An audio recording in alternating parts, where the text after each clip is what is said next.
एक दिन की बात है। ठंड का समय था, घना कोहरा छाया हुआ था। सारे लोग जल्दी कार्यालय का काम खत्म करके घर की तरफ निकल पड़े थे। नाना जी उस समय बड़े अधिकारियों में से एक थे। वे उस समय के उच्च वर्ग के लोगों में एक अमीन का काम करते थे। रोज की तरह ही उस दिन काम खत्म होने के बाद घर के लिए अपनी गाड़ी से रवाना होने लगे। रास्ते में उन्हें हाट से कुछ सामान भी ले जाना था, तो वे और साथियों से अलग हो गए। उन्होंने घर की कुछ जरूरत के सामान लिए और गाड़ी आगे बढ़ा दी। आगे जाने पर उन्हें कुछ मछली बाजार दिखा और वे मछली खरीदने के लिए रुक गए। ताजी मछलियां लेने और देखने में टाइम ज्यादा ही गुजर गया। उनकी जब अपनी घड़ी पर नजर गई तो उन्हें आभास हुआ कि आज तो घर जाने में बहुत देर हो गई और ये सब लेकर घर पहुंचने में काफी समय लग जाएगा। फिर यही सब सोचकर उन्होंने सोचा कि क्यों न जंगल के रास्ते से निकला जाए तो जल्दी पहुंच जाऊंगा। तो उन्होंने अपना रास्ता बदला और जंगल की तरफ अपनी गाड़ी को घुमा लिया। समय 11 बज चुका था। गाड़ी तेज रफ्तार से आगे बढ़ रही थी। तभी अचानक तेज ब्रेक के साथ गाड़ी को रोकना पड़ा। उनकी गाड़ी के आगे एक औरत जोर से रो रही थी। उन्होंने सोचा कि इस वीराने में ये औरत क्या कर रही है। उन्हें लगा कि कोई मजदूर की पत्नी होगी जो नाराज होकर घर छोड़कर जंगल में भाग आई। तो उन्होंने उससे पूछा कि यहाँ जंगल में तुम क्या कर रही हो, लेकिन उसने कोई जवाब न देकर और जोर से रोने लगी। सारे जंगल में उसकी हूँ सी सिसकारियां गूंज रही थी।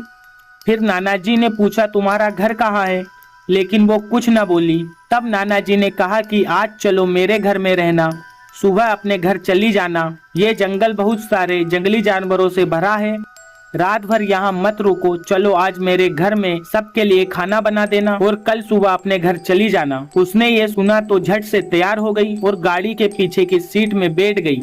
सिर में बड़ा सा घूंघट डालने की वजह से उसका चेहरा छिपा हुआ था। कुछ ही देर में गाड़ी घर के दरवाजे पे थी। घर के लोग कब से उनकी राह देख रहे थे। गाड़ी रुकते ही पापा ने पूछा आज तो बहुत देर हो गई और सारे लोग आ भी चुके हैं। तब उन्होंने सारी बातें अपनी माँ को बताई और कहा कि आज खाना इससे बनवा लो, कल सुबह ये अपने घर चली जाएगी। इतनी रात को बेचारी जंगल में कहाँ भटकती, इसलिए मैं ले आया। पर पापा को कुछ संदेह हो रहा था कि कहीं चोर तो नहीं है, रात को सोने के बाद या खाना बनाते समय कहीं घर के सामान ही चुरा कर न ले जाए। पर बेटे की बात को कैसे माना करती। उन्होंने उस औरत को कहा देखो आज तो मैं रख ले रही हूँ, लेकिन कल सुबह होते ही यहाँ से चली जाना और जाओ रसोई में ये सामान उठाकर ले जाओ और खाना बना दो। उसने फिर से जवाब नहीं दिया और वो सारा सामान लेकर माँ के पीछे बहुत दूर चल दी। रसोई में सारा सामान रखवा कर माताजी ने उसे खाना जल्दी बनाने की सख्त हिदायत दी और वहाँ से चली गई। लेकिन उनका मन कुछ परेशान सा था। फिर 10 मिनट में रसोई में उसे देखने गई कि वो क्या कर रही है और उसका चेहरा भी देखना चाहती थी।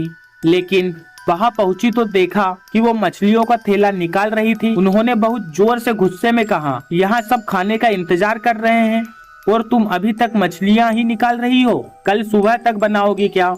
उसके सर पर घूंघट अभी भी था तो उसका चेहरा देखना मुश्किल नहीं नामुमकिन था। उन्होंने उससे कहा तुम जल्दी से खाने की तैयारी करो, मैं आग सुलगा देती हूँ, काम जल्दी हो जाएगा। और वे जल्दी से चूल्हा जलाने की तैयारियां करने लगी। लेकिन साथ ही वो उसका चेहरा देखने की भी कोशिश कर रही थी। लेकिन वो जितना देखने की कोशिश करती वो और पल्लू खींच लेती। अंत में हार कर वे बोली देखो मैंने आग सुलगा दी है, अब आगे सारा काम कर लो, कुछ जरूरत हो तो बुला लेना। लेकिन वो फिर कुछ नहीं बोली। अब उन्हें लगा कि यहाँ से जाने में ही ठीक है, वरना मेरा भी समय खराब होगा और हो सकता है अनजान लोगों से डर रही हो। ये सब सोचकर उन्होंने उसे कहा कि मैं आ रही हूँ, जल्दी से खाना बना कर रखना, और वहाँ से निकल गई। मन अभी तक परेशान ही था, कभी अपने कमरे कभी बच्चों के कभी बाहर सबको देख रही थी कहीं कुछ अनहोनी ना हो जाए। 1 मिनट भी आराम से नहीं बैठ पाई। अभी 5 मिनट ही हुए थे पर उनके लिए वो घड़ी पहाड़ सी हो रही थी। समय बीत ही नहीं रहा था। 8 मिनट बड़ी मुश्किल से गुजरे और वो तुरंत ही कुछ सोचकर रसोई की तरफ दौड़ी। जैसे ही उन्होंने रसोई घर का नजारा देखा उनकी आंखें फटी की फटी रह गई। उनके पैर बिल्कुल ही जम गए थे, ना उनसे आगे जाया जा रहा था ना ही पीछे। उनके दिल की धड़कन रुक गई थी। वो औरत रसोई में बैठकर सारी कच्ची मछलियाँ खा रही थी। सारे रसोई में मछलियाँ और खून बिखरा पड़ा था। उनके सिर से घूंघट भी उतरा पड़ा था। इतना खौफनाक चेहरा आज तक उन्होंने नहीं देखा था। बाल नाखून सब बड़े हुए थे। मछलियाँ खाने में मगन होने की वजह से उसे कुछ ध्यान भी नहीं था और खुशी से कभी वो आवाजें भी निकाल रही थी हू सी आवाजें गूंज रही थी। रसोड़ा पीछे की ओर होने की वजह से और लोगों का ध्यान भी इधर नहीं आ रहा था। माँ को कुछ नहीं समझ आ रहा था कि चिल्लाने से कहीं घर के लोगों को नुकसान न पहुँचाए, वो चुड़ैल से अपने घर को कैसे बचाए, उन्हें समझ नहीं आ रहा था। बस भगवान का नाम ही उनके दिमाग में आ रहा था।